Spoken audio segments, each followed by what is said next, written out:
Bom dia, boa tarde, boa noite. Galera, eu vou ensinar uma forma mais fácil para vocês consertarem uma sandália, certo? Aquela sandália que você anda no dia a dia, quebrou, só que aqui no caso aqui foi o cachorro, né? O cachorro, ele aqui, ó, esse trocinho aqui, ó, Mamãe. acabou com a raça né? Acabou com a raça, enfim, destruiu. Aí você vai vir aqui com o estilete, vai tirar a ponta, corta a comida, né? Vem aqui, galera. E um parafuso.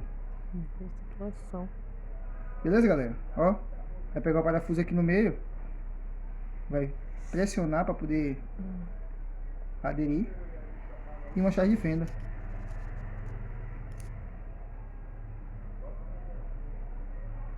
Aí, galera, ó, você enrosca, vai enroscando, enroscando, enroscando, puxa aqui para poder.